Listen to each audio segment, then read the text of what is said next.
Hey y'all, it's Brooke and I just finished week 8 of ultra marathon training. This is my second time recording this video because my camera just didn't record audio the first time. But I cannot believe that I have finished 2 months of this training. That is crazy. I'm really proud of myself for doing that. And so let's get into what I did this week. This was the week that I actually got my wisdom teeth out. I promise this is the last time I will mention my wisdom teeth because I've mentioned it in like the last 2 videos. I just got one out. It was a top one, my top left. I have to show you a picture because I actually had 2 teeth in the same hole, which we did not know going to the dentist, so that was a surprise. But yeah, I had like a little baby one and then the normal sized ones. I thought they were just gonna pull it because that little baby one that we didn't know existed was just like poking out, so I was like, oh, they're just gonna, you know, pull that right out of there. But that was the fake one, and they actually had to surgically extract the second one. I went home to get this done and see my family because I haven't seen them since Christmas in Illinois. Day 1, I was on an airplane. I was on an airplane to Illinois, so I did not do anything. It was a rest day. Day 2, I ran 10 miles, so it was my first run of the week, and I did it at an 11:23 pace, which if you've been watching these videos, you know that's kind of fast for me. But this is because the best trails I have access to in Illinois are bike trails, so these were like all paved trails.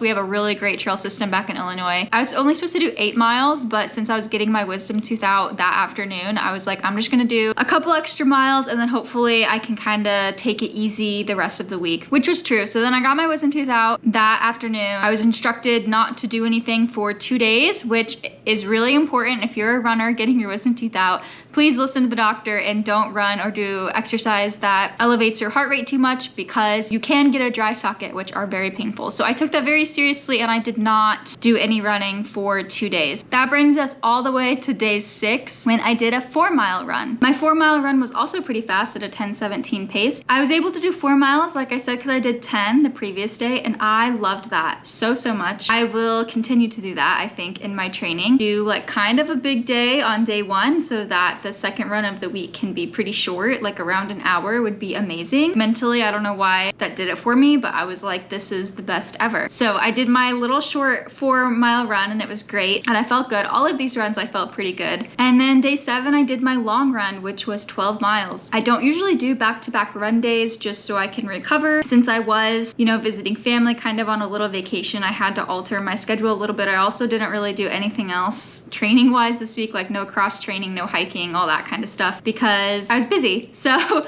I did get all of the running miles that I wanted in though. I did this run at an 11:15 pace, which again is pretty fast. Have y'all ever seen a more Illinois path? Because I haven't. And if you watched my video from last week, you know I did a 12-mile run then and it went horrible. I had a horrible time and I was like, oh my God, I'm not gonna be able to do 12+ mile runs. They're gonna be awful. But this one was so much better. I felt really good afterwards. This week running was kind of hard. I had to do not only adjustments to my schedule, but also just my strategy for running because since I was on an airplane, all I had was a little backpack. The gear that I brought was like a fraction of the running gear I usually use. I only had my belt. I only had one handheld like 500 ml bottle that I had to keep refilling. I either had to make routes back to the car or know where all the water fountains were. So I didn't have my vest. I didn't have like any of my running fuel that I've been training with. All I had were fruit snacks, which I'm not gonna complain about because that's my favorite running fuel. Mott's fruit snacks fueled my entire week 8. So thank you to them. Sponsor me, please. But yeah, I was super excited that that 12-mile run went well. I'll try a 12-mile run on the trail next week. But yeah, sorry, that was a quick video, but I didn't feel like re-recording it to its full potential because it already takes me so much energy and time to record it once. Keep an eye out for my crew vlog for Hard Rock 100 where I crewed Tara Dower, 4th place female, in Colorado a few weeks ago. I'm almost done editing that vlog and it will be posted here very soon. If you want to follow along for the rest of my 50K training, please subscribe and I'll see you next time. Bye!